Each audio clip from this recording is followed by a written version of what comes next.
beast, corrupt temple down on your head. It's gotta be biblical.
Hello again. Welcome to a new week on the Patriots of the Pond with Stu and Elisa. A little bit of Monday Respect show today. And today we have another amazing guest, Max Lowen. I'd just like to read a little intro of Max's website.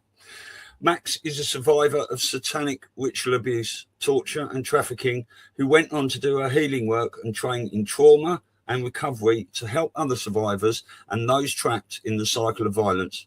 Max created a show called Unbroken, where she interviews survivors, truth warriors, healers, and teachers.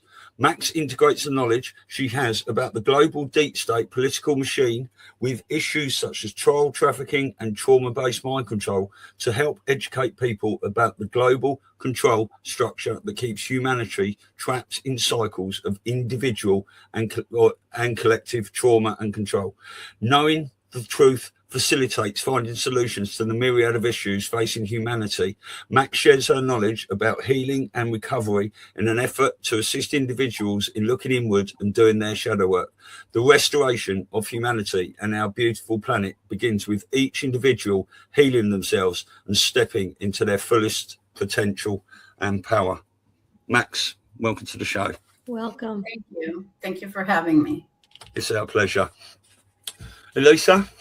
Yeah. So I thought maybe, wow, there's a lot you've been through, a lot you've experienced, a lot you know, and then a lot of amazing work that you're doing now. So we usually like to start by just asking our guests, you know, what's your story, your awakening story, etc. I know yours is a lot different than, you know, some of our guests, but we'd love to hear it. Sure. Yeah. So I, among other things, because it's not my only identity, but I am a survivor of satanic ritual abuse and MK Ultra. I was trafficked, so sex trafficked as from infancy up to age 18. And I was tortured in a Jesuit, underground Jesuit facility in Rome.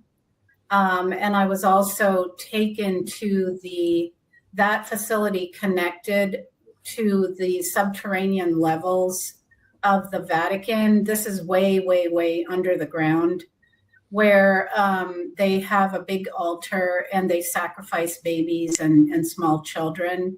It's a big ritual. So they have candles and robes and They will brutalize the child so that the child is in terror, and then they will cut the child open while alive and bleed the child out. They collect the blood in these very ornate chalices and drink it. And there's ceremonies to appease and to Lucifer, or to bring in, it kind of, that energy opens portals and they bring in the demonic into this realm.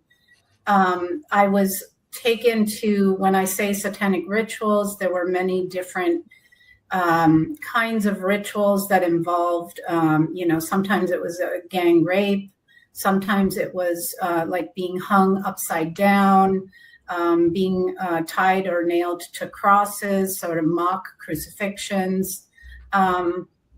And these elite parties, if you ever saw, it's an older movie, but Eyes Wide Shut, these kinds of balls.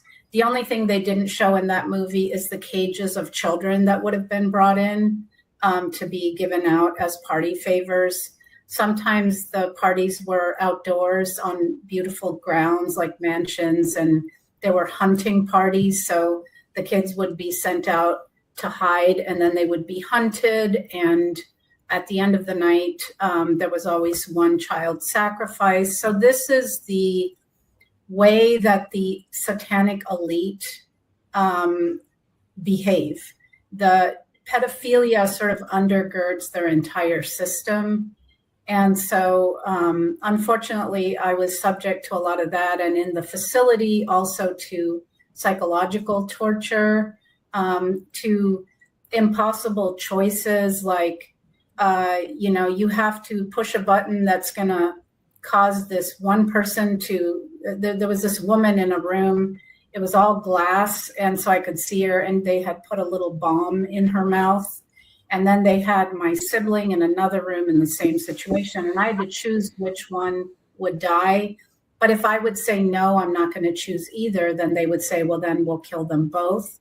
So being forced, like many other survivors, to make these impossible choices and kill, then told you're a killer, you're just like them. So there's a lot of, it sounds, I know it sounds crazy and like a horror movie, and it truly was. So unfortunately, that's kind of the environment that I was subjected to on and off growing up until I got out when I was 18. Max, well, first of all, when you talk about this, and of course, Stu and I have heard these stories, but no matter how many times I hear them, I get like a cognitive dissonance. However, how were you involved in this? In other words, like your family, your both parents, like where did it originate from for your involvement from such, from literally, it sounds like birth, right? Yeah, it was my Italian side of the family. It was an uncle of mine who was part of that facility, some kind of role in there. So he's the one who brought me there. And then, that was connected to the Vatican. They traffic kids out of the Vatican as well. So unfortunately, through that Italian side of the family. So I did it, my American side, my father's side, there were a political family. So, my grandfather was an ambassador to different presidents of the US, and I have generals and that side of the family. As far as I know, I don't think they were involved, but so I grew up in a lot of different countries moving around, but I would always be taken to Rome every summer and every winter holiday. And when I was 14, my parents divorced, and so we moved to Rome, unfortunately for me, full time for those teenage years. So I was accessed on and off until age 14, and then full time for those 4 years till I was 18.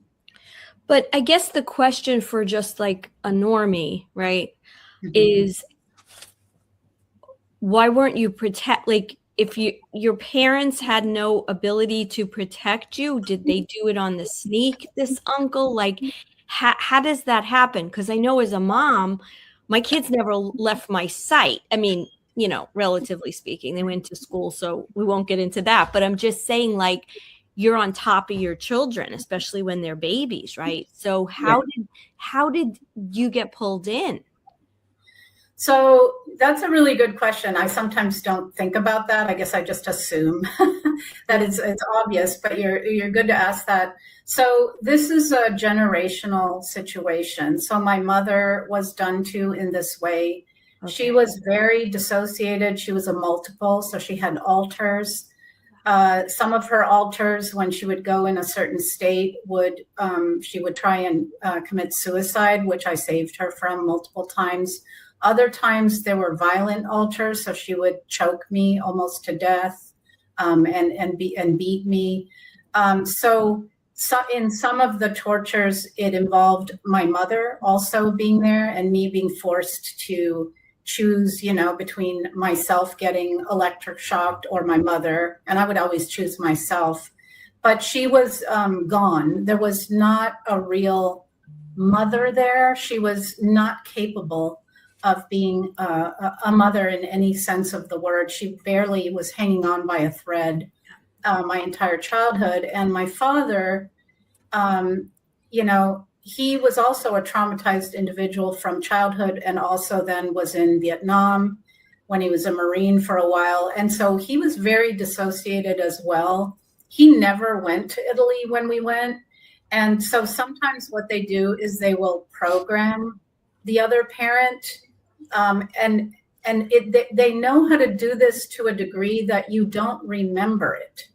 So that, you know, my dad could have, I guess, protected me. I know I tried to tell him, but he didn't. I don't know if he was threatened. I don't know if he was put through some programming and just, you know, wasn't really seeing what was happening. But again, it was happening when he wasn't there also, right?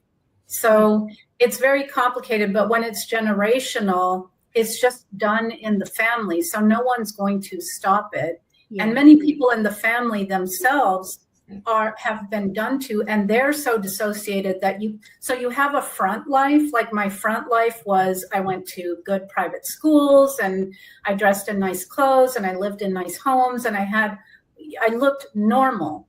But then these things happen at night, on the weekends, on certain, you know, holidays, or even sometimes during the day. So even as a child, I dissociated a lot of what happened. So, which is a mechanism the psyche has to survive. Yes. So a lot of survivors, they will look on the face of it like they had a normal life, but there was nothing normal behind the scenes. And it is intergenerational. That answered the question, because, you know, it was, when I hear that, then I understand it's just part of the way of living. Yeah, thank you for explaining that. Yeah, we've heard that from many of our guests as well, don't they? It's like living two lives, basically. So, I mean, were you yourself sort of like programmed MK Ultra, and sort of what is your first memory of all this, if this started from birth, really? My first few memories that I have are, one, I remember being in a crib, being an infant and crying, and my mother coming and becoming very violent and sort of picking me up by the leg and hitting me against the wall. She was so stressed out. She was so mentally ill. The crying, she couldn't handle it, or she would be very depressed and she wouldn't come. I remember dying at some point, and I remember leaving my body and having this feeling of like a shriek of freedom, of bliss, of just being out, you know, being free, being everywhere. And then I remember coming back into my body and how dark and tight it felt to come in. And I have a very early memory also in the crib of my uncle visiting, which he would visit also wherever I was, and doing this really this ritual where he tied my mother to a chair and he put a mask on her, and then there were these strobe lights and these really jarring sounds, and I would be spun by my ankle. I found out much, much later that spinning is one of the forms of torture. that they use. It's to cause dissociation and disorientation. So those are some of the early memories I have. And I have one very vivid one when I was 2, where I was taken to a church and I was put on the altar in a little toddler-sized coffin. And there was a ritual done, and then the lid was put on, and I was left overnight. There was a cross also burned into my skin. And my family, my mother was there in the audience with her siblings or on the pews, watching. So I remember that, and I was sort of, I guess, inducted into the cult. Wow. Yeah. Do you think this happens in many churches, these sorts of things? Yes, I do. Now, that doesn't mean that there aren't good people at the lower levels of churches or any institution on earth. It's just that at the higher levels, they have their people there. And so at the higher levels of the Vatican, they're Luciferian. And so under the cover of churches, under the cover of military bases, medical facilities, underground beneath the UN, beneath the Hague, they have a whole tunnel system where they bring children and they traffic them and they torture them. So this is done by the powerful, the wealthy, the ones who are the global leaders of the planet. Doesn't mean that there aren't good people in religion. It doesn't mean, that at all, but it's not black and white. We've been very mind controlled to be binary. So it's a little more complicated than that. But yes, churches are definitely one place where these things very frequently occur. So I have an interesting question, and I know your background might be able to answer this, like from a psychological standpoint. If this is being done like in a generational way, these rituals, is it fair to say that the people that are doing it are all have gone through this experience as well? And so it's almost like when you see a father who's, a fireman and then his sons become firemen, it's like that's what they do. That's like the tradition in the family. So is it fair to say that all these people, even the ones who do this, are fractured? Yes, I think that's most of the time that is the case. Maybe not always, but most of the time. So in these big name families, the elite families of the world, the royals and the Rothschilds and the Rockefellers and the Lees and the Astors and all of these kind of higher up people, they will prepare their children for whatever their future role is, whether it's to be a president or head of the UN or head of a general or whatever they're supposed to do. They groom them towards that role by putting them through this kind of abuse. So they put their own children through this abuse, but in their belief system, this is good, this is necessary, this is what Lucifer wants, and this is to, make you obedient, and Lucifer always requires sacrifice and blood. And so they think this is good. I know that sounds completely insane. No, but it makes sense. It makes sense.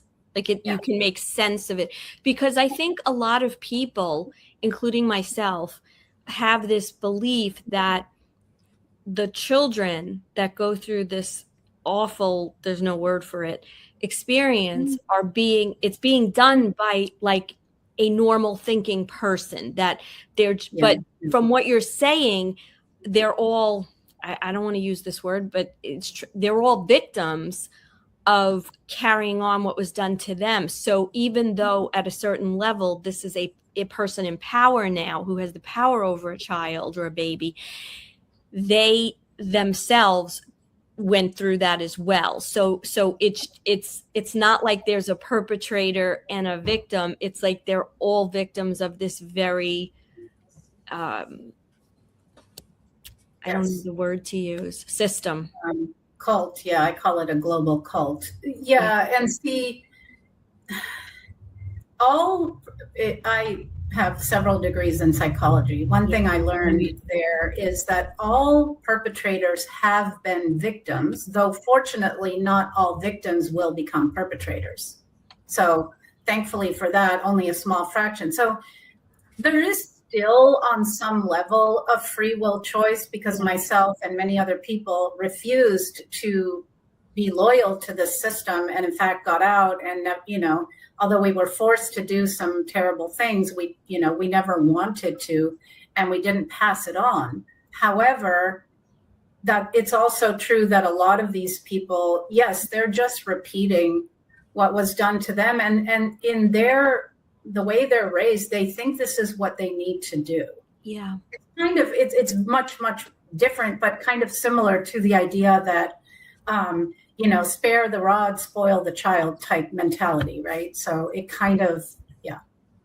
Okay. I just think that's now, having said all that, I'm not, I'm not trying to put out there that we need to sympathize, send sympathy for these people once they've become perpetrators. But I think it's very important to understand for people that it's not like just some lunatic coming off the street that's deciding to torture an animal or torture a child. It's a system that needs to be, and hopefully is in the process of being taken down and eradicated so that it stops.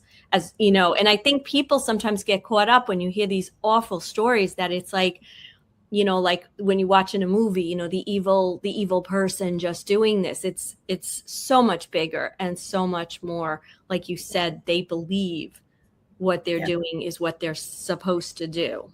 Is that kind of a good way of saying it? I would say, yeah, there are some, on the higher levels who are purely psychopathic, and they, from what I've witnessed at these events, they enjoy inflicting pain and suffering. Yeah. They will dismember children. They will rape them to death. They will do horrifying things that we as humans, like we can't, I can't kill a spider. I trap and release, So it's antithetical to a normal heart, right? But these people are so twisted that some of them actually are purely psychopathic. But I would say the majority are this mix of victim and, repeating the past. And I think you can both have compassion for them, but also hold them accountable. I don't think those are mutually exclusive. Yeah.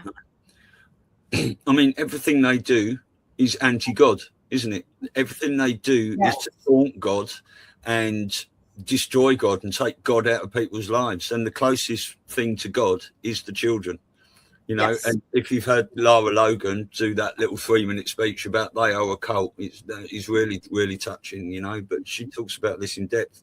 Yeah. Yeah, no, that's exactly right. It's an FU to God to take, and they will, do this to newborns just out of the womb. So this is a direct affront to God, and that's what Satanism is. It's the inverse of everything organic, everything that's God, everything that's real creation, and Luciferians. The ones who have, they have, like the story of Lucifer. When he fell, he severed himself from that connection to God. And so a lot of these dark players, and the whole system, they don't have organic energy. So we are like the sun. We have our own energy, but they are more like the moon. They need to have our reflected light as their light. So that's Lucifer, the light bearer, is the false light. It's the harvested light. So we're also like batteries to them. We're energy to them. They loosh us. They literally feed off of us, not just physically, but etherically, metaphysically. So they need us. They're parasitic, right? Because they can't create anymore. They've severed that connection, but we still have that co-creative ability with God. So, but they don't. So they also hate us for that reason. Yeah. It's like, I even talk to people about things like 9/11, and, some of the normies would say, oh, they wouldn't do that, but they would. They come from a position of, I wouldn't do that and you wouldn't do that, you know, is how could people do something like that? But they don't understand. They are the complete opposite of what we are with a good heart, you know?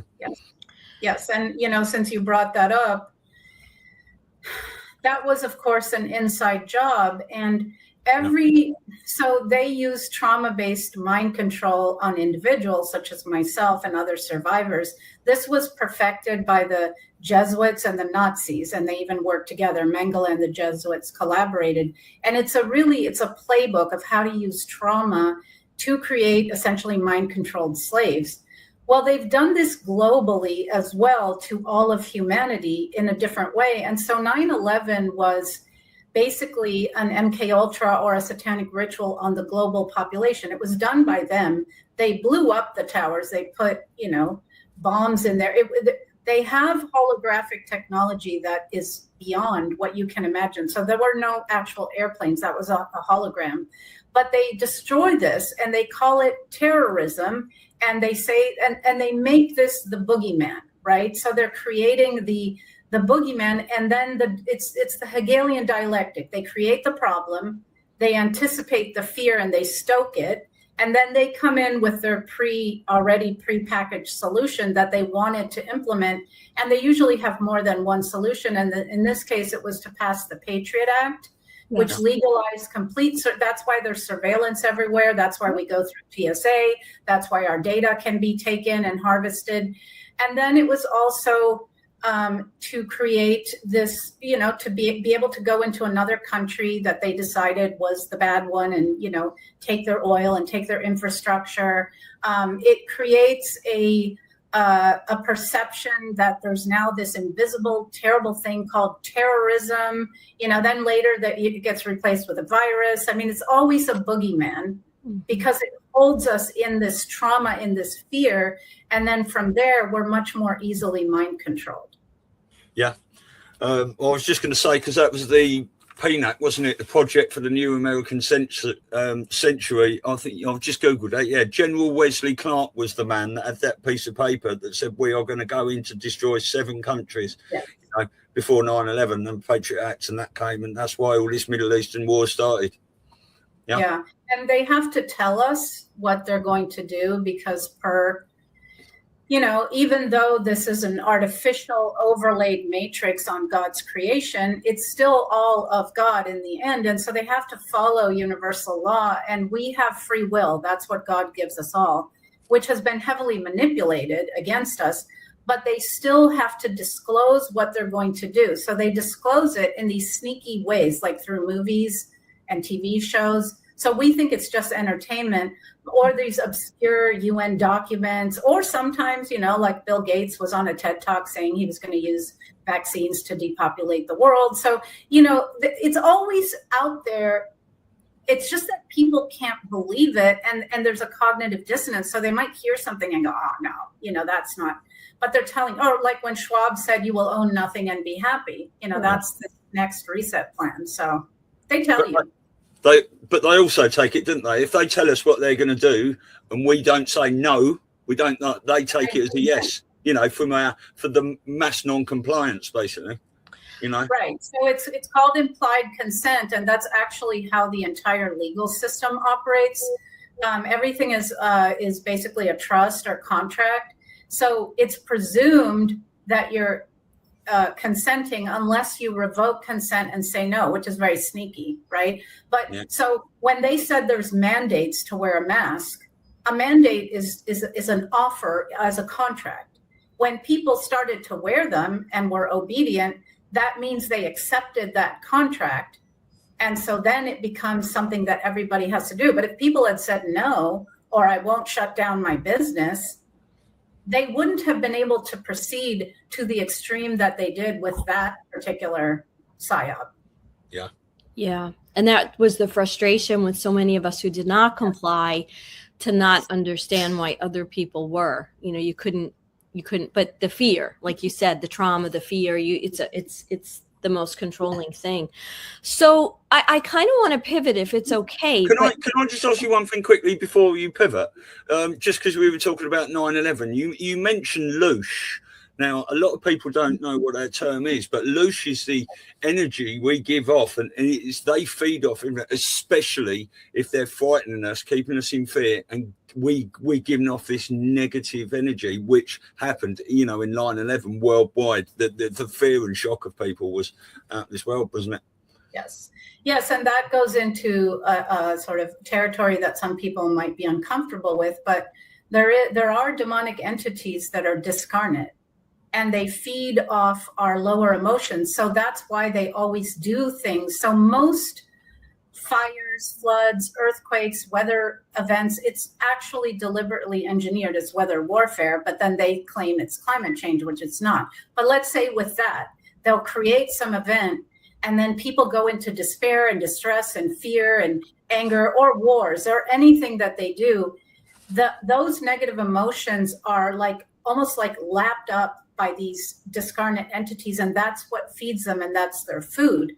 Also, everything is frequency, and they want us in survival frequency all the time, because that's where we'll be controlled and obedient and do what they want, but also where they can feed off of our so-called negative emotions. So it's all very deliberate. And what's interesting is if we could rise to it, there's what's that guy David Hawkins has, and many others have, like this scale of consciousness, and it has like enlightenment and love and peace at the top, and goes all the way down. And I think, and the lowest is shame and guilt and all this stuff. So if we rose and actually lived as a collective in those higher frequencies, they would not exist in our world. They can only exist in this bandwidth, and so they keep us there.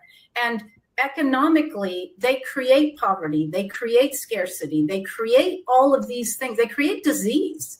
If you go look it up, you will find patents for cancer, for COVID, as I call it, for Ebola, for, all these different things, for cancer. So all these things are actually engineered. And if you know any history of the Rockefeller medical system, especially if you can find it, go read The Secret Covenant. It's pretty startling. They detail how they're going to keep us sick, profit off that, kill us early. And so all these systems are also a looshing, whether it's looshing our money. So taxation is a looshing of our labor. There's looshing on physical and etheric levels, but that's what loosh means. It's like feeding off of us. Yeah, brilliant. Thank you. Don't worry, we all called it COVID here.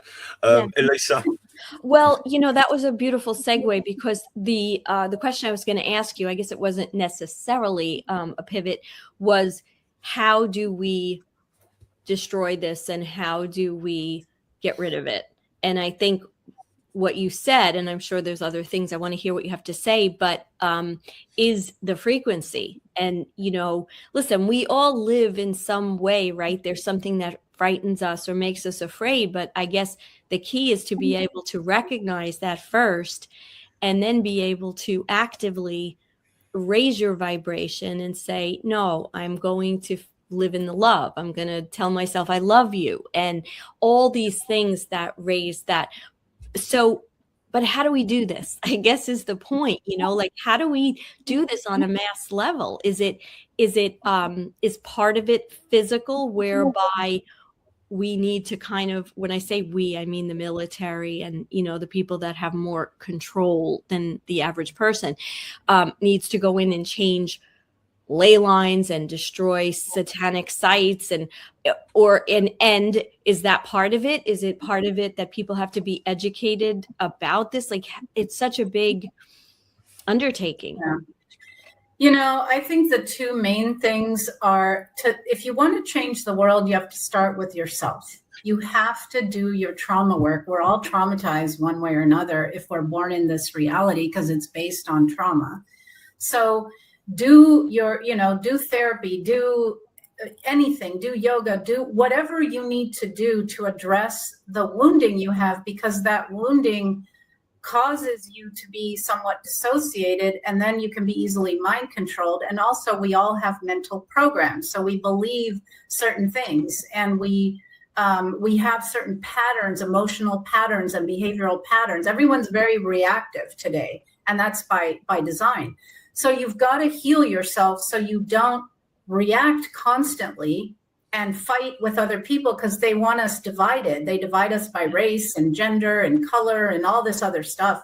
So the first thing is to do your own healing work. Get your mind, get your emotions, get your body, feed your body nutritious food, get enough sleep, get exercise. It's kind of simple, but get yourself healthy. Then educate yourself. Today, so much information is out there. There's really no excuse to be ignorant anymore. So learn the truth about how the world works, right? Because truth is a frequency. So if you know the truth, you're also much more immune to being bamboozled and mind controlled and manipulated into doing something that's not good for you, like take a thing, that is a bioweapon. So the more you know, the safer you're going to be. And then once you do that, I think it's also the cult has done a lot to separate us from our divinity, from God, from that other part of ourselves that's outside of the body, or maybe the body's inside of it, whatever you want to look at it. But reconnect to who you really are, because that connection is so powerful. That alone will raise the frequency and the consciousness of every person, and then come together. And I have this feeling that everyone that's here came here for a mission, for a purpose, to contribute something. So if you clean yourself up, you connect, you'll start to be able to receive guidance as to, okay, why am I here on this planet? So, you guys are doing this podcast to educate people. And so find what it is to do that you're here to do, and start doing it, and then start working with other people. And I think even more maybe than trying to change the system is start to create a different system. Like, take your kids out of the public schools that are indoctrinating them and sexualizing them and not teaching them anything valuable, and start homeschooling, or start micro schools, or start communities, or same thing with food. Start a community garden, start growing things with your neighbors so you don't have to patronize corporations that sell you genetically modified food, right? Start a small business so people have options, and buy from other small businesses. Don't buy from the big corporates. So there's many ways that we can start to live differently, because we don't have to consent to them and their, evil systems.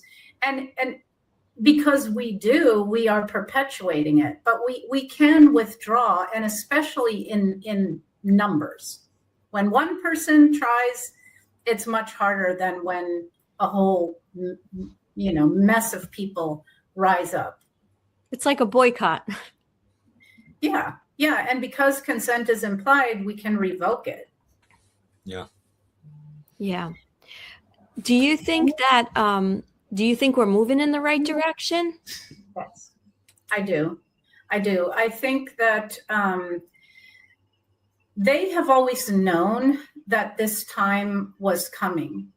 It's called the end times. It's the end of that war, that spiritual war that I think began when Lucifer fell. Because Lucifer originally, was a co-creator and was part of the divine plan, and all of that. So this time, and some people see it astrologically, or it's the Kali Yuga is over, and it's the age, the golden age, whatever you want to call it. It's a known time of transition, which helps facilitate the rise of consciousness.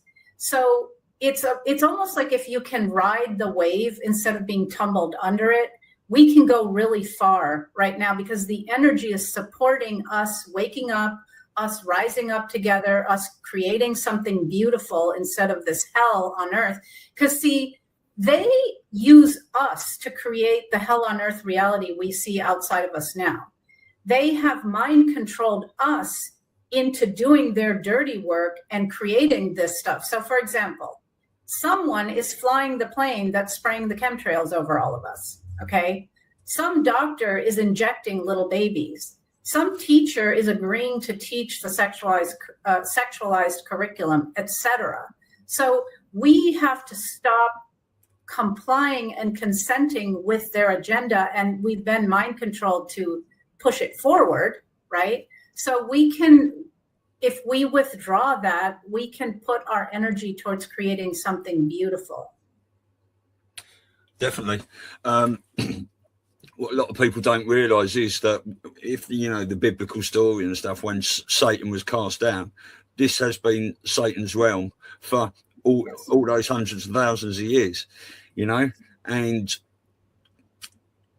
we're coming out the other side of that. There is a mass awakening now, dark to light. Everything they used to do is hidden in the shadows. Now, Elisa and I believe Trump's involved in this military operation, and we've been watching this unfold for 10 years.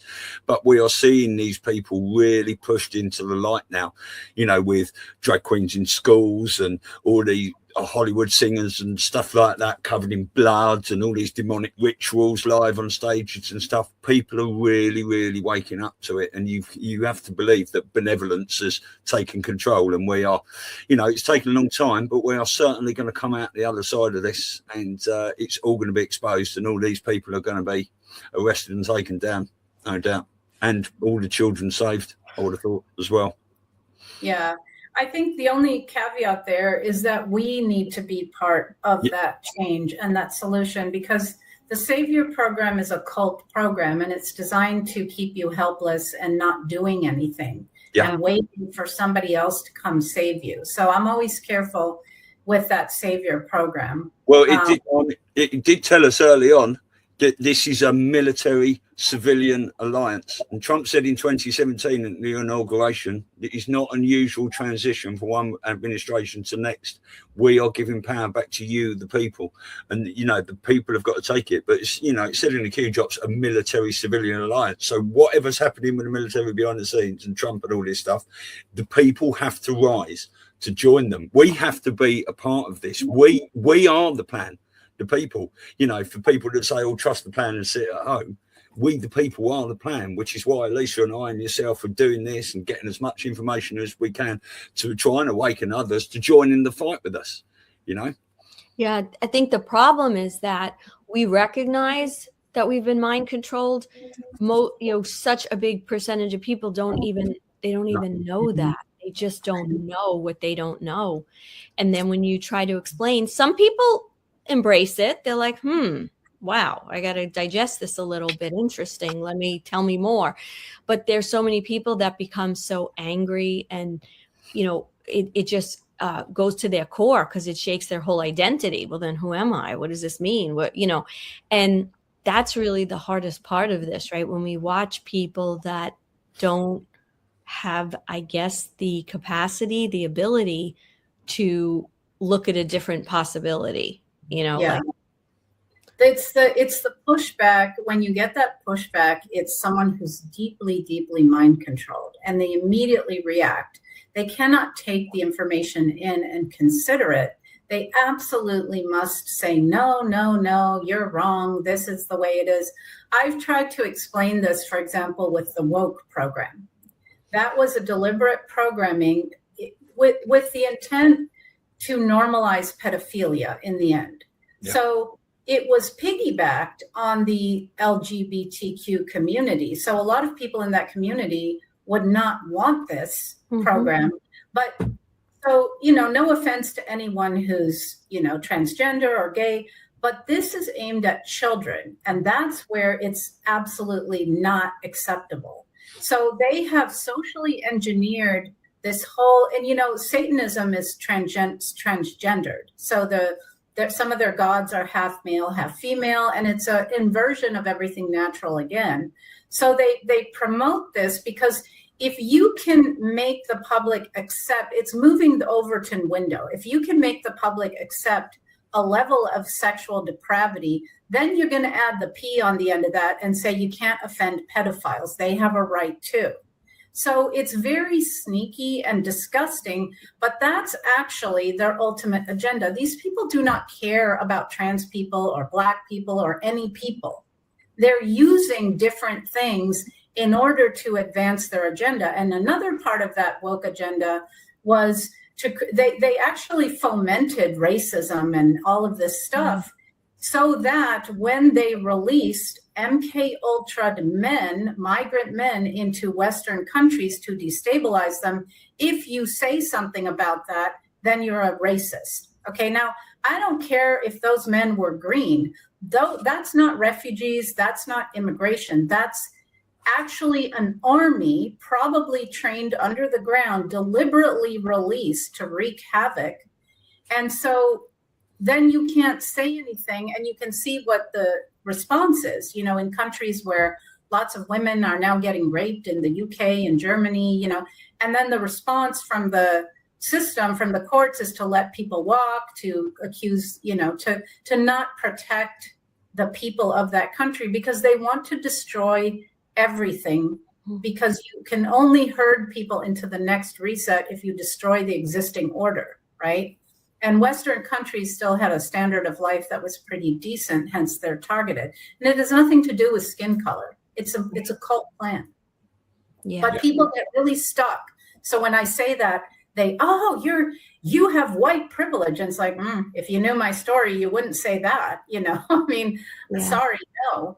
I went through hell and back, but it's not about race. But the racial programming is so deep that the minute someone hears something, they go right to that division.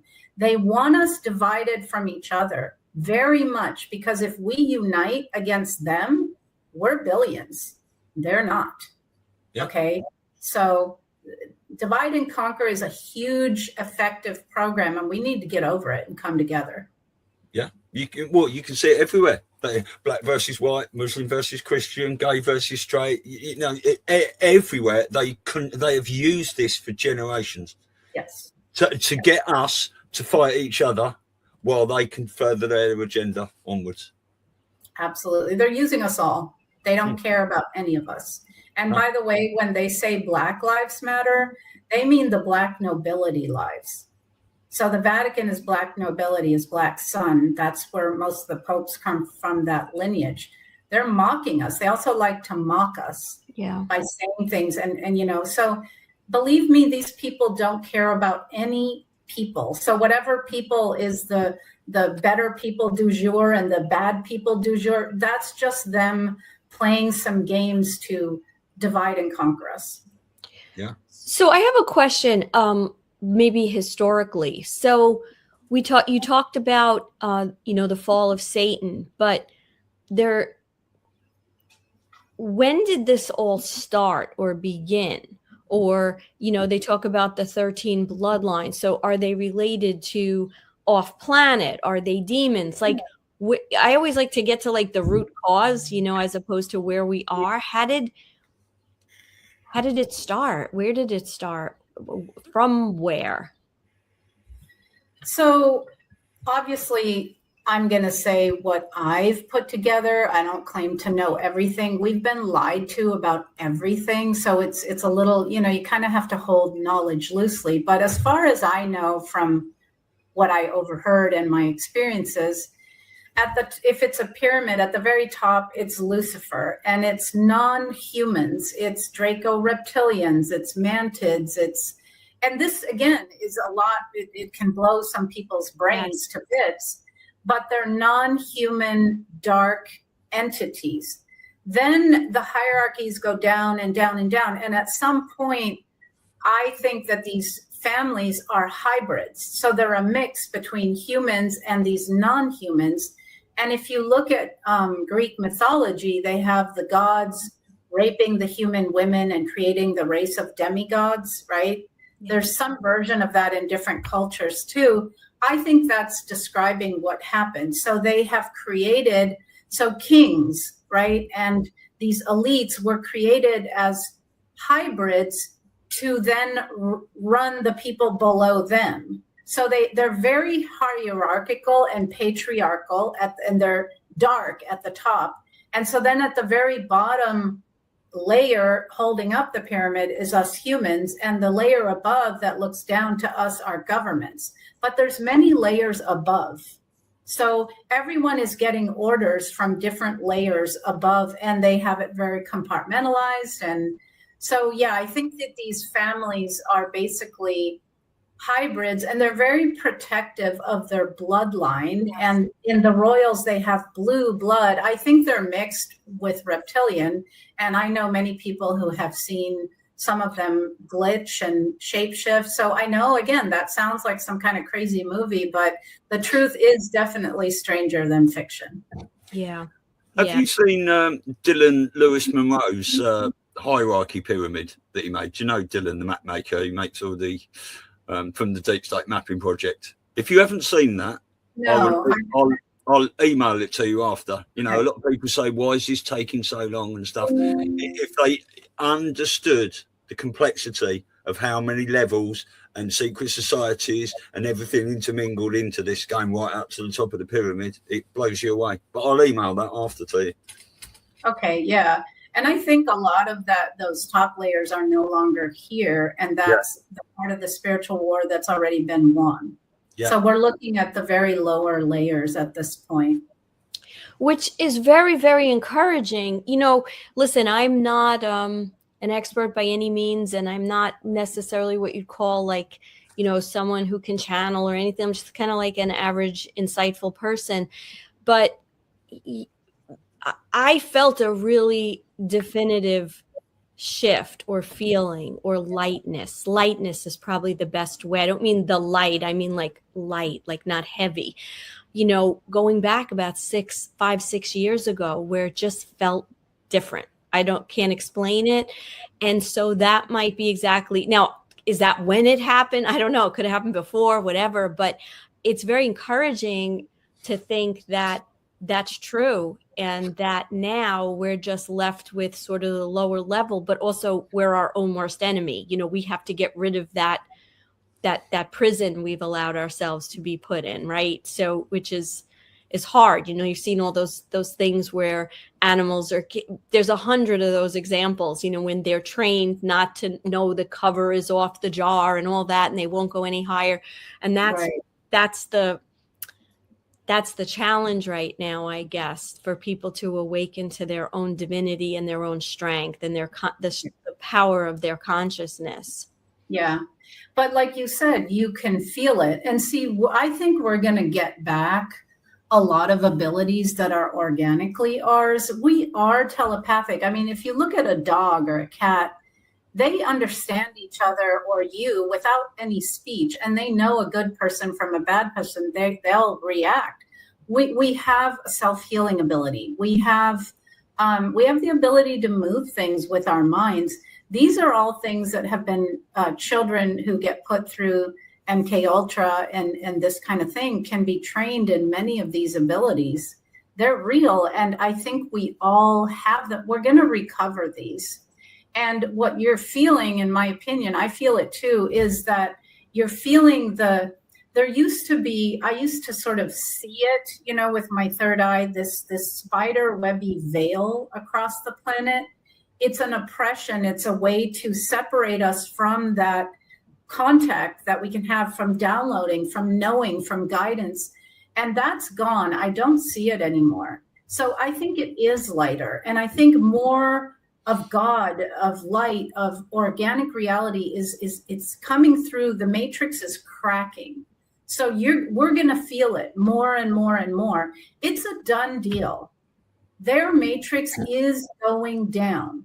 There is no doubt about that in my mind. I know it in my bones. You know, sometimes you just know stuff.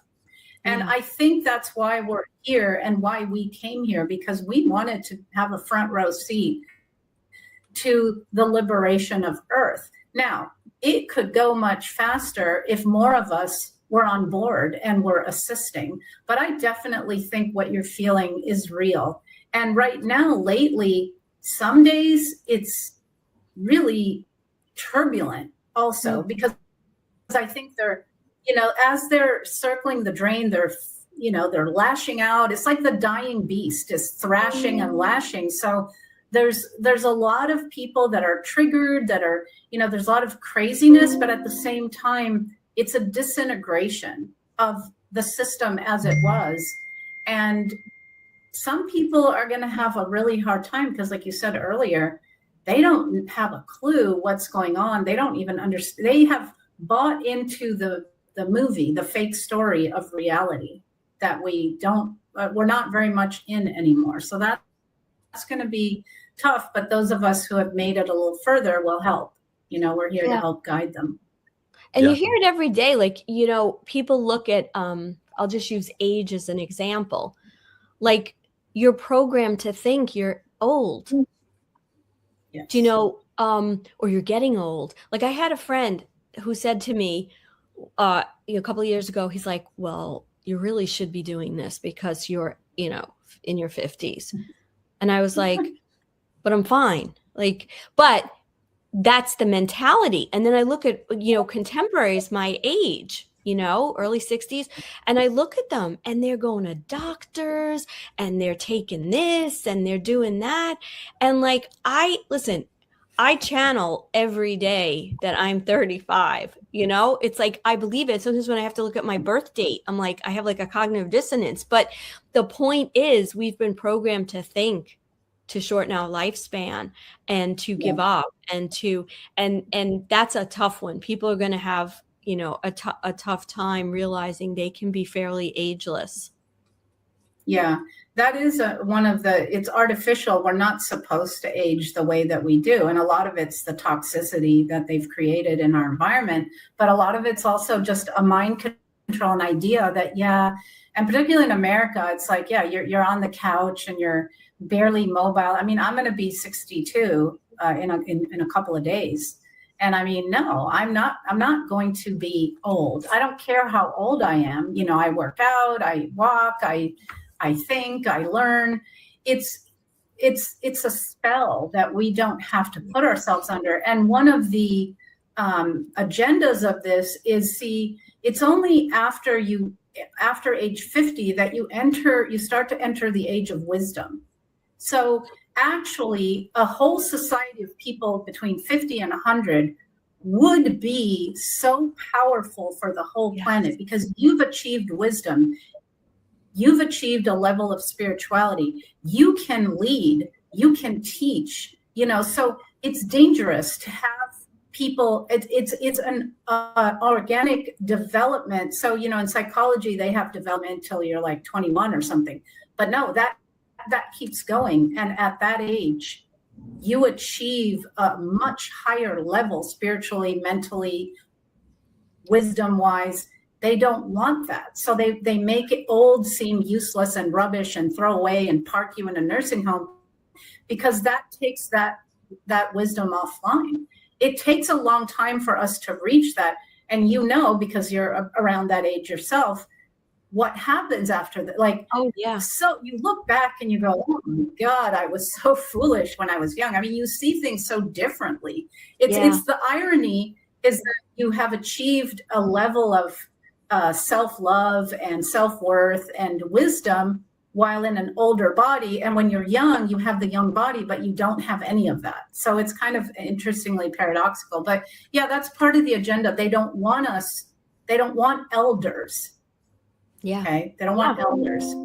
It's really funny. You said it in a very psychological, like fact-based. What I always say is we are so meant, I don't know what the truth is and all that, but like feeling like we need to live to at least a couple of 100 years old, because you only start to have wisdom and understanding when you hit like your 50s. Like, you can feel that, like you said, like you don't want to hate yourself for things you did or anything like that, but you're like, wow. And you feel like, if I can only go back, if I could go back with this mind and this understanding and this spirituality and start again when I was 20, what the things, I could do and achieve. But that's the whole point. It's like, how could we possibly be meant to only live to 70, 80 when there's so much you could do? And like, look at some of the people. I just gave a public discussion about this. And I was saying, look at the things that people have achieved at an older age, right? Like I'll just give one example, like Louise Hay, you know, she wanted to start a publishing company when she was 65, and everybody was like, "You're so old. Why would you do that?" And she started Hay House, you know, with probably one of the foremost for, you know, esoteric and spiritual publications. And she lived to like 95. I mean, first of all, she was beautiful to the end, but this is the thing. And I can name a whole bunch of other people. So what are you supposed to do? Well, maybe you've already born your children if you have them, you know, maybe you do. But now it's like all this creativity and stuff that you could do at this age that really has an impact on the world. Yeah. And, you know, there's also the factor of us having been genetically modified by them in you know, in the past to live shorter lifespans for that very reason. You know, I think if you look at sort of biblical stuff, they're living 800 or 900 years. Well, I think that used to be the case. Yeah. So, Yeah. I agree. I actually think we would achieve wisdom much earlier than 50 if we lived in a world where we weren't lied to perpetually and we lived in the world of truth. You know, if we lived in a completely different world, people would be achieving this wisdom at 20 and 30 years of age, wouldn't they? Because we'd all be spiritual, we'd all be telepathic, we'd all, you know, living in a completely different way, eating better foods. We wouldn't be poisoned all the time from the air, from the sky, from the water. You know, everything that they've been doing us now for decades, you know. Yeah. And I like to think that maybe some of that is in process, like a lot of those changes. I mean, again, I'm not a scientist, but I look at the grass. It didn't look like this 5 years ago. You know, it wasn't as lush, at least where I am on Long Island in New York. Just a lot of things. Like I remember when I was a little kid and you had certain weeds, you had the dandelions and you had the little tiny, and they were just gone. They were just gone for decades. And now like you're seeing them pop up. Well, maybe they're not weeds, you know, maybe they're meant to be there. And so I like to think that a lot of the stuff has, maybe even during COVID, they use that as cover, because when the supermarket shelves were bare, were they really bare because the trucks couldn't get through? Were they destroying all the shit that was meant to kill us, you know, and all the food processing plants blowing up and the animals? Oh my God, you know, 2,000, whatever they were, cattle just fell over. You know, I like to think that maybe in spite of people not knowing a lot of this and not knowing what was done to them, that they were, you know, that there were some good people that were trying to make these changes and then expose, you know, what was and what, you know, so people think it really is. So they become more aware, you know, like organic and all this kind of stuff. And it's absurd that we have to buy organic. Everything should be organic. Yeah. That should not be a label. That should be the normal. Yes. Yeah. But they want us to remain ignorant, you know, and they want us. So, yeah, no, I fully agree with everything you just said. Yep. Yeah. And we have to, I think even if it's not 100% that way, or it's still in the process, like we have to manifest that by thinking that, and it'll start to happen. Like even with like the chemtrails, you know, how are you going to educate? Stu always says, how do you educate someone on chemtrails if you don't see something? Does that mean they're still spraying us with bad stuff? I don't know, but they think we're crazy, right? All these things we've been saying for decades to people, and we're just labeled as conspiracy theorists and nuts. But, you know, I think a society is also judged by how we treat, right, our children and our animals. And so I think there's a lot to be said about the executive order against harming animals now, and, you know, that it's a felony, because we have to start making those things happen. And I don't believe those things could be happening if some of the dark wasn't already gone, you know, like that now we can replace and get people to recognize, because I think that's just, to me, that's going to be a little segue into getting rid of factory farming, you know, an evil, horrible practice, which is really, if you think about it, it's so satanic. I mean, it's satanic. Yeah, it's satanic, and it's about globalization, because they've wanted, their agenda is a one world, unelected global government. They don't want nations. I mean, they revealed that agenda in the Hunger Games. So that was interesting when I saw that movie. So yeah, no. And, you know, maybe for a while you'll need laws because people have been so devolved that they will do horrible things. But eventually we will get to a point where no one would hurt an animal or another human or a child. Like that's the, I see a world where that's the normal, the natural. So anything outside of love and peace and abundance and light and joy is the unnatural thing. Yeah. But we've lived in an inverted reality where the natural is the dark and the satanic. And like you said earlier, Stu, it's in our face. I mean, they aren't trying to hide that Satanism anymore. I used to say this years ago and people would say, oh, that's crazy. Well, I mean, have you seen the Hollywood? Have you seen the movies? Have you seen the music videos? And like you said, the horns and the blood and it's right there in our face. They've engineered society slowly over decades. So for example, in the 50s or 40s or 50s, you know, men had to court women. They had to have prospects. They had to be kind and, you know, and people got married and they had children and they've wanted to destroy the family and they've wanted to socially engineer us to today. You meet someone in a bar and an hour later you're in bed with them and you don't even know their name. That's satanic. Yeah. That's satanic. That's taking something like sexuality, which is physical, but also spiritual and sacred, and devolving it into its absolute lowest common denominator, which isn't what it could be and isn't good for us, you know? So that's what they've done with everything. Yeah. I mean, we look into this so much that it is so in your faces now. It's almost, you can't say that these Kabbalists are still in control of their operations, you know, because it is so in your face. Now, we have heard that the 13 bloodline families were taken down on Christmas Eve 2016, I think. Trump did that speech in 2017 with the military standing behind him. He did his capitulation tour around the world, and we have seen these things unfold for years now. Trump was writing executive orders as soon as he got in for rescuing children and human trafficking and all this stuff. We have seen so much stuff to the positive that you can't take down a 6,000-year-old death cult in 10 minutes, especially if you need all the public on board. They have to wake up, and it's an organic awakening. You just can't come in and save people. They have to save themselves. That is their free will. When we all rise collectively, I've said to people all the time, if everyone walks outside their house now in mass non-compliance, so we're not doing it anymore, we're not paying taxes, we're not playing your game, not doing it, it's game over there and then.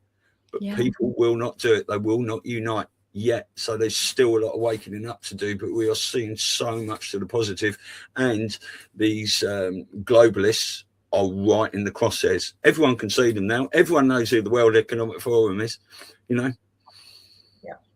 Yeah.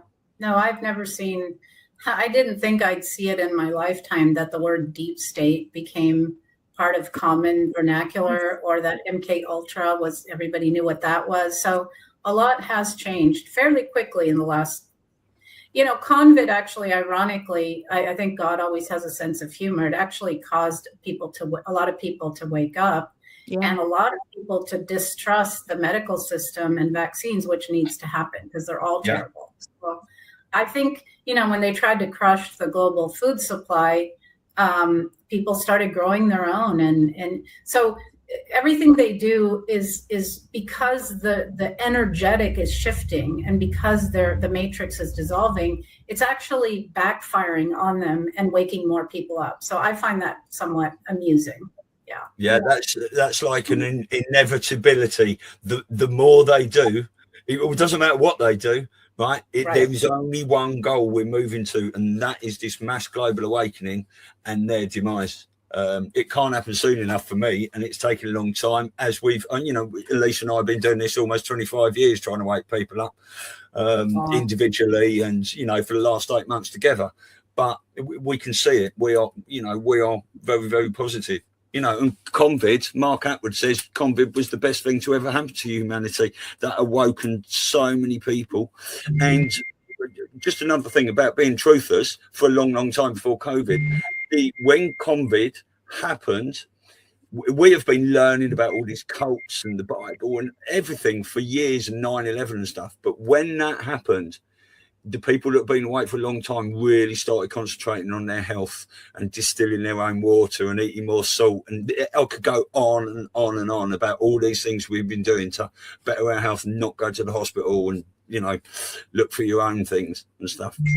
Yeah, it's so funny too, because like, you know, I don't know how you are, Max, but like, I'll just go to the store and someone will, you know, you have a conversation, you're waiting online, whatever. And people, you know, like this one woman was saying, oh, I can't order that. You know, I have to watch my salt. And I started like telling her, like, you know, like you can't hold it in. I guess that's my point. You know, you can walk away and you could like just go, oh, okay, have a nice day. But I'm like, well, you know, dear, I was like, salt really isn't that bad for us. You know, like, what do they do when you go to the hospital? What is the first thing they hook you up to? She was like, saline? I was like, yeah. Just something to think about, you know, have a nice day. So like, I think those of us that are awake, like it's almost like, I hate to say it's like vomit, like you can't hold it in. Wherever you go, you have to share something. You have to tell someone, you have to, and you know, sometimes it makes a difference, right? You get into a little conversation or someone's eyes perk up. And then other times they look at you like you're crazy or they argue you know, because they're so stuck. And then I just walk away and just say a prayer. Like maybe it'll come to, like, maybe they'll see it in a few days or, you know, later on. But you're right. It's like we all need to kind of rise together. Now, tell us more about what you're doing now. And for someone who had such, you know, a horrific experience, how did you break away? Like that must have just, I can't even imagine, like, how did you break away? And then how did you get into the field you're in of healing people? Well, I think most people that go into psychology are looking to heal themselves. So that's pretty standard. It was a confluence of factors. I was always intended to come to the United States for university. So that was something that was laid in the works by my father, and I don't think could be overridden. But also, I got to a point when I was between 17. I graduated high school at 17, almost 18. And there was a ritual that they had done, and I snapped because they had been torturing a sibling of mine to try and get me to do things. And I just drew a line. Some kind of voice came out of me and just said, I'm done. It's enough. No, you know, you will not touch my siblings anymore. And you will not touch me anymore. And some kind of power filled me. And I just said no more. And the thing is, they train us to be weapons, right? They train us in certain things. And they hope that you obey them so that they can use that training for their purposes. But what happens when you stand up and push back? They often just back off and let you go because, you know, there are things, you know, that we were trained to do. So for a confluence of factors, I was let go. And I came to the US and I went to school, and at first, I was wild because I had never lived. I was like, oh my God, I'm free. I'm not being constantly tortured. And so I just was living as much of life as I could. I was partying, I was dancing, I was going to school, I was working. I really threw myself into life. And that's not to say the trauma wasn't there, but I sort of pushed everything down for a while in my 20s because I think I just needed to exist without, you know, not being in this hell. Eventually, you know, it started to catch up, and I went, after I got my first degree, I went and I started working in mental health. So I worked in a psych hospital. And then I worked in the inner city in DC where I lived for a while. with people who were traumatized and homeless, and some were addicts. I ran a batterers program for Arlington County when I was there. So I did men's groups. So I started to work with perpetrators a little bit. So I worked with victims and perpetrators of trauma. Then I ended up going back to school. I got my master's, and then I came to the West Coast of the United States, to San Francisco, for my doctoral program, and I was working there as well. I worked in the prisons, worked in the San Francisco jail mental health unit. So I always was doing something related to trauma, and that itself was a path back for me, because there were so many times that I was forced to witness the torture and slow death of others, including animals, that to be able to help people and to do something helped my own trauma. And then I got into therapy, and once I got married and had a child, it sort of opened the vault of the more repressed memories.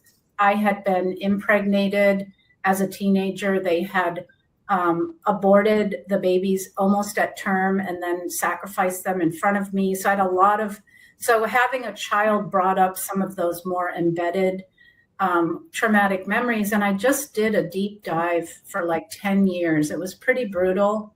I wanted to kill myself. I'm not going to lie. The pain of having to, kind of process all of this stuff, because to survive, you pack it away and you put it in little boxes, and then you just keep going. And at some point, to really become free, you have to unpack it. You have to heal it. And so I did that. And because I had a child and I loved that child more than life itself, that's what gave me the strength to keep going. And I did it. It was a long and painful process, but I basically, I did what they call the inner work, the shadow work, the healing work. And I started to do things like I started to do kickboxing, which I did for like 20 years. And that was very empowering for my body, which had never been able to fight back, to begin to fight. So I was finding healing in all these different, ways. And I quit working when I had my child because I wanted to do the job of mother. I live and let live, but I personally believe we should not bring a child into the world unless we're going to be there to raise it. So I wanted, and plus I would have never trusted anyone else with my child after what I went through. So I had the most healing experience being a mother, because I got to give my child the childhood I never had. And it's like I gave it to myself. And that love and that, if anyone who's had children, they're the pure version of who we really are, And so I really lived that experience of raising a child, and that healed me. And then came a point in time when I was, aware, even when I was going through my therapy, luckily my therapist had heard of ritual abuse, because I didn't have a name for it. I just knew what I had been through. So then I started to realize, how many children get trafficked. And I was angry, and I was saying, God, like, WTF, like, this can't continue. And kind of the download, what I heard was, well, then do something, So I decided at that point to start telling my story. That was like 5 or 6 years ago. And so I just started telling my story. And then I created my website, unbroken.global, because we're all broken, but we can unbreak ourselves, right? And then I started to interview people who were teachers and healers and whistleblowers of every part of survivors, or someone who had worked in whatever. So I began to put out information and truth. And then I've always worked as a therapist, and I started to work with survivors, specifically of, what I went through, survivors of violence and trauma, which is a very specific thing. And then I decided to I've done quite a few seminars because they're short, they're like 2 hours on different topics that people might want to learn. So I did one where I exposed the Vatican for who they are. I did one explaining what satanic ritual abuse is. I've done seminars on how to, exit the matrix, how to co-create a better way forward. What's our real history? So I like doing those. I think they're a good way to, it's almost like you take a class, but it's just a one-time seminar. And then because of, I'm sure what you've experienced, this lack of people that are awake, I created a community through Unbroken, and there's people from every country in the world. There's a woman from Korea, there's people from Australia, from the US, from everywhere. And we get together once a month on Zooms so people can become members. And we just, we talk about whatever's going on in the world, and we share information. And it's just such a nice space to be with other people who, know what's going on. And so as I do more, I think of more things that I can do. So who knows what I'll do next.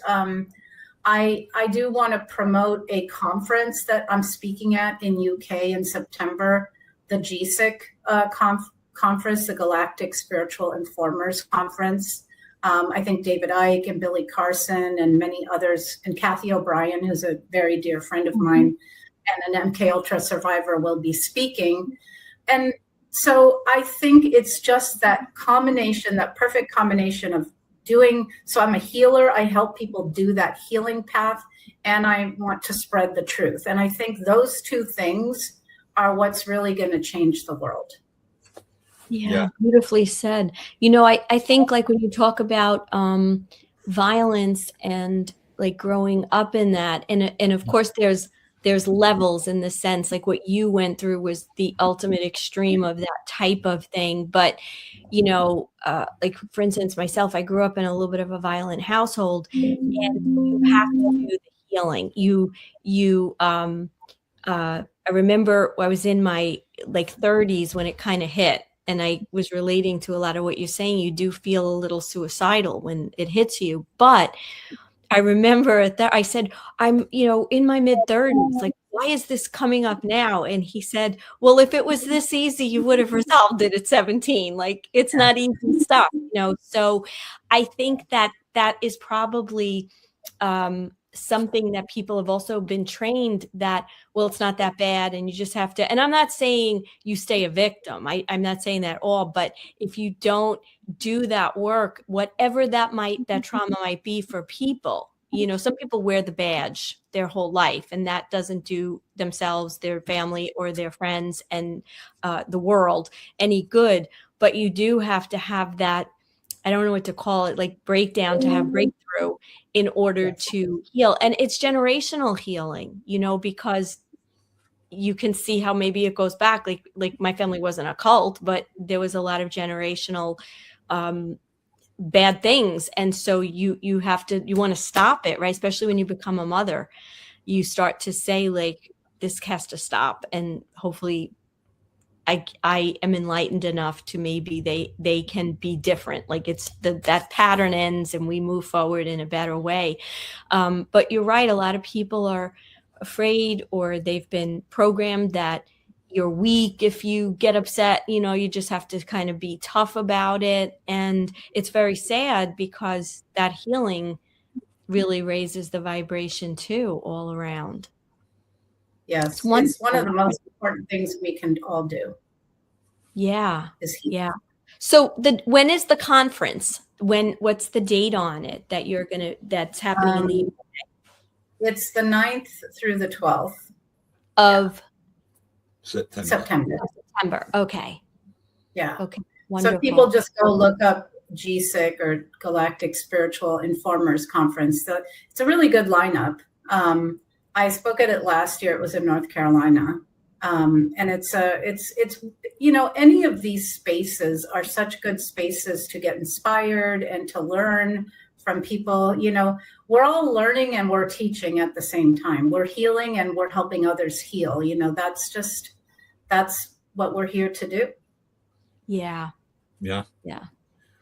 Beautiful. Well, we could end it. That was a nice place to end, really. I've just got a couple more. I don't really want to go back, but while we've got you here, I've got a couple more things written down here because I heard you say in a previous interview you were talking about birth certificates and the CPS and stuff, and people don't understand their involvement and all this. Yeah, so I did a little bit of a dive into that rabbit hole many years ago, and then I interviewed a guy that really explained it well, and it's a free interview on my website. He goes by Mr. Beneficiary. So basically, the Vatican is behind the ownership of our souls. So they're behind birth certificates. But the scheme is that when you register your child's birth, you're basically giving your child over to the state. So because everything is commerce, it's like we have to have, if you play Monopoly, you have to have a game piece, right? Like the little car or the whatever. And so that when to play the game of commerce, you need this thing they call the straw man. It's like a game piece. So there's you, the living person, and then there's the entity that you use to engage in all kinds of commerce. Now, the trick is that you're supposed to own that. It's yours. But when you sign your child into a birth certificate, you're giving the state the control over their straw man, right? And so you're no longer the beneficiary of things. You're the I forget what the other word is, the trustee, I think it is. So basically, that's the trick. So if you signed your child over and they own your child's straw man, they can't really own your child, but they can own the straw man, then CPS can come and take that child from you. But if you never signed it over to the state, they would not be able to do that. So it's a very sneaky, tricky system. And it's the same with taxes. You're technically volunteering to pay them because, by the way, the IRS is not a government agency. It's a private corporation. So you might as well be giving a third of your paycheck to Walmart. It's exactly. All very tricky. And then when you go to court, they count on you not knowing. So if they ask you 3 times if you are John Smith and you say you are, you're now giving them the right to, they're the beneficiary because you're saying that you're the straw man. You should be saying, I'm the beneficiary. I'm the owner of this corporate entity, my all caps name that I use in this game of commerce. It's very deep. It's very complicated, and you really have to learn it. But what I learned from this guy is that there's always a way out. So it's all implied. You're all implied consenting to this until you revoke consent, but you can revoke consent. And there's a process that he teaches in his class, which I still want to take, where you send your birth certificate to the State Department and somewhere else, and you take back your ownership of your own straw man. And then you're technically what people call sovereign. But people get very mixed up about this, and the cops stop them and they say, I'm a sovereign, and they get arrested, because you really have to do this process very well. You have to know what you're doing, but it can be done. You can take yourself out of this system and own your own game piece and engage as you will with yourself as the beneficiary. And then you're not liable for anything anymore. Yeah. But I wouldn't be able to teach a class in it. I'm not versed enough. I know enough to understand what it is, but I don't know enough to, coach someone on how to do it. And I would never dare. But one thing he said was very interesting. He said that, there didn't used to be birth certificates. And at one point in the United States, they were offering women a free paid week of vacation if they signed up their child for a birth certificate.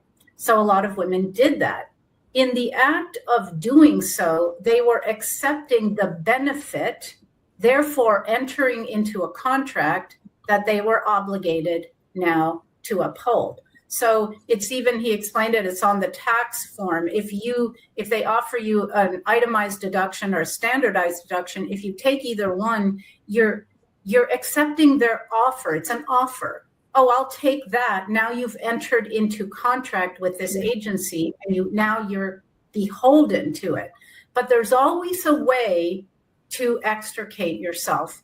And I think that might be something that as the world awakens, we learn more and more about, and we all can sort of extricate ourselves from.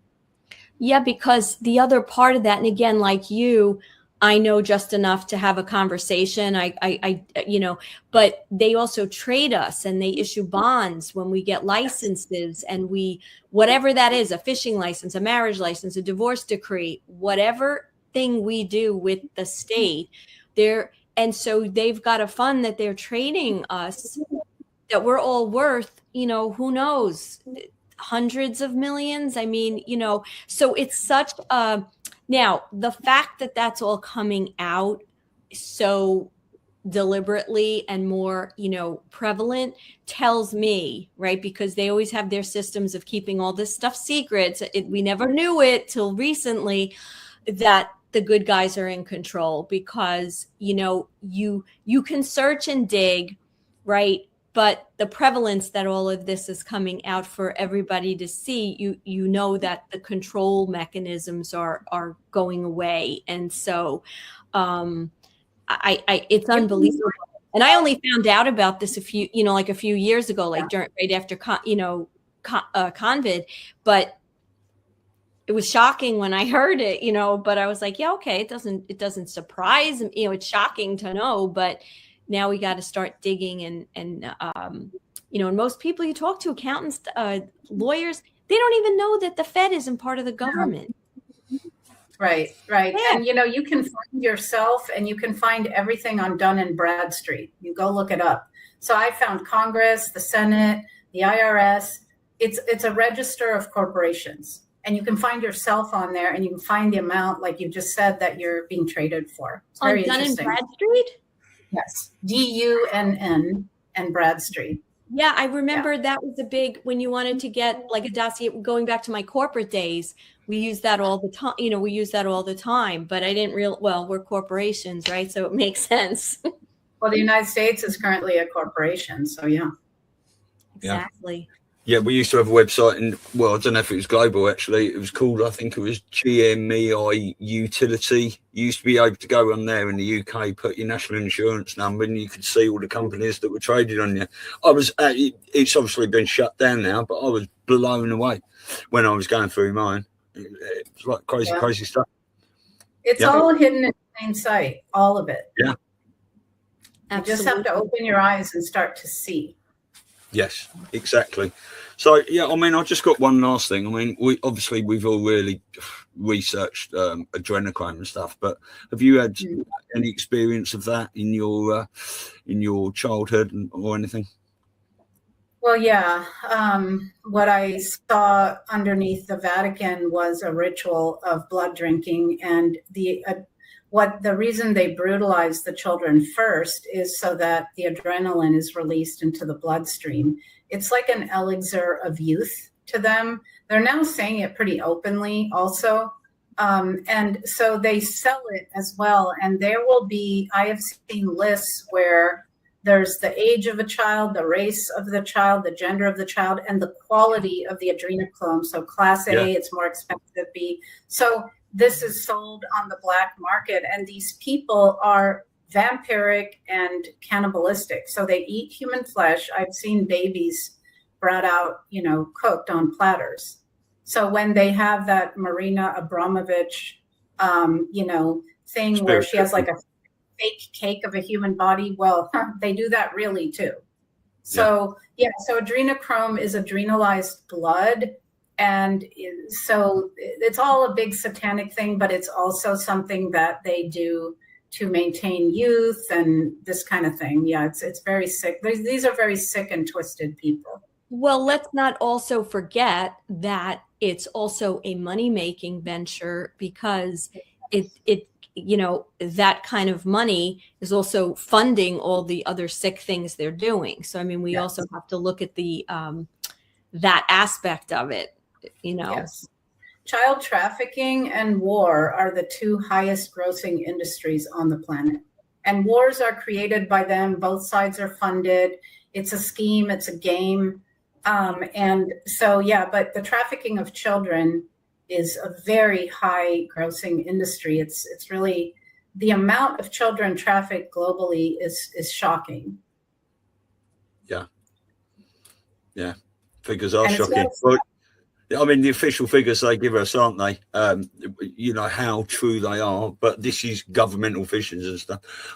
8 million children a year, 22,000 every day go missing, whether they come back and stuff or not. But I think, they've got to generate these children to carry on doing what they're doing, and that doesn't count the ones they have women. If you 6 months ago or so, somebody finally persuaded me to watch this show, Stranger Things, and I was shocked about how much disclosure was in that, including the scene we had the pregnant women under the ground chained to these beds. That is real. They have young women underground in all these different places that they use to breed children. So you're not even counting the missing children, but you're not counting the children bred who will never have a birth certificate and never be known to exist in the world. And those are used for sacrifice and horrible rituals and all kinds of other stuff. So there's that additionally. And I don't know how many millions that would be. Well, we've all been tracking Gene Decode and others and looking at all these seismic activity, and we do hope this whiteout operation has been clearing out all these dumps and used a lot of convid actually to lock down a lot of places around the world, and we're doing military operations, taking them all down underground while that was going on as a bit of a cover really. So we are hopeful it is all being cleared up. Yeah, sure. well along, because here in I don't know how it is necessarily in Europe, but in the States, and of course we're all global now to be able to see all this, but they're taking down rings of trafficking rings and arresting people and putting it out there in the in the public more. And I guess the good thing is that I don't know how old your child is, but mine are 19 and 22, and they're so much more aware. Like, when I talk to someone my age who's unawakened and you say some of these things, they're like, they don't know how to kind of process it. But the young, they know about trafficking, and they know, and I think that's good because they have an awareness factor about this stuff that they can, I mean, if we had like a weird teacher, he was like a weirdo. But when they talk, they're like, that guy's a pedophile and they had to get rid of him. Like, they even know the terminology to be able to understand and have a conversation and call it the way it is, which I think is very good, because that awareness will enable it, God willing, for them not to be mind controlled the same way the older generations were, because we didn't know, it was hidden, whatever. So to me, that's a good thing, Yeah.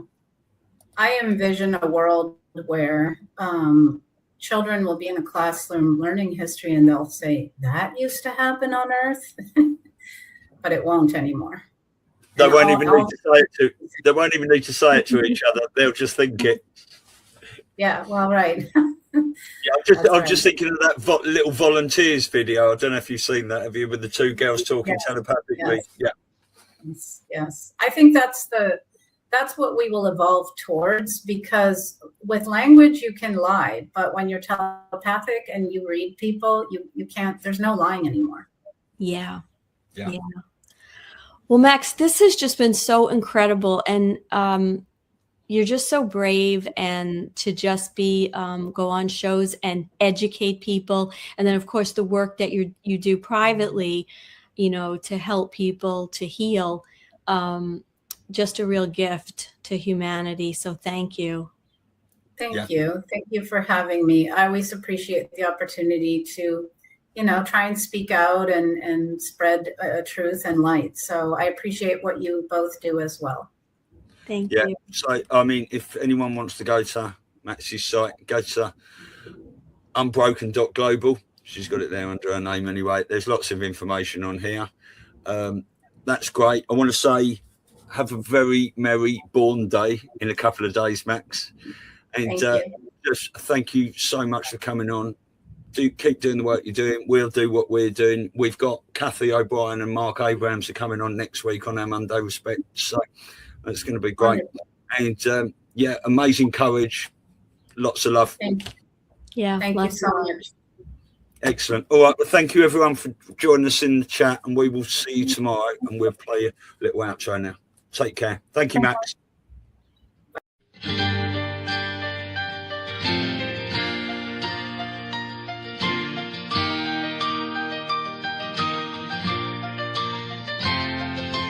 Children are the center of our world, and we do our best to show them that we care. But evil is lurking everywhere to steal their youth, kill their souls, show them things that they should never know. We live in the craziest of times, you never know what's in another's mind. We keep them safe, protect from bad, but they just choose to make them sad and keep their evil rituals alive. Who saves the children? We do, we do.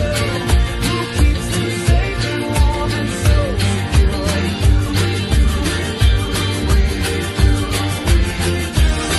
We do, we do. Who saves the children? We do, we do. And we'll fight to death to keep it safe for you. We'll fight for what's right with all of our might, and we won't leave one single child behind.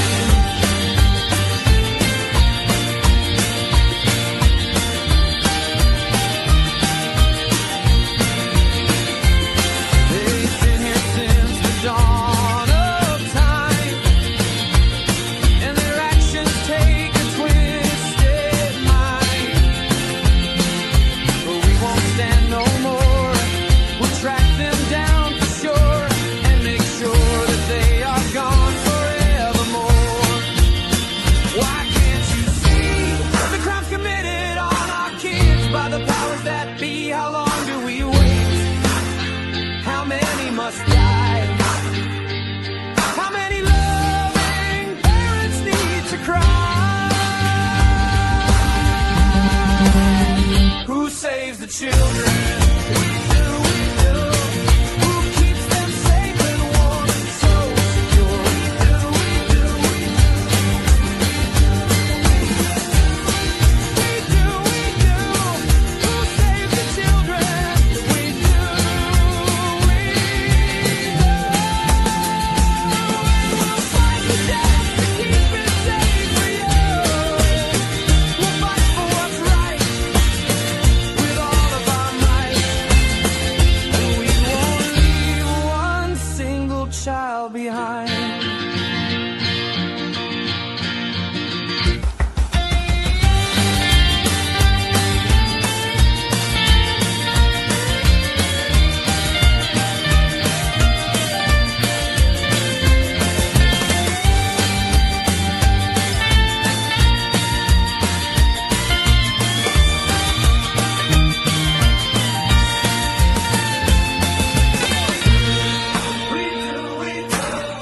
Who keeps them safe and warm and so secure? We do, we do, we do, we do, we do. We do, we do. Who saves the children?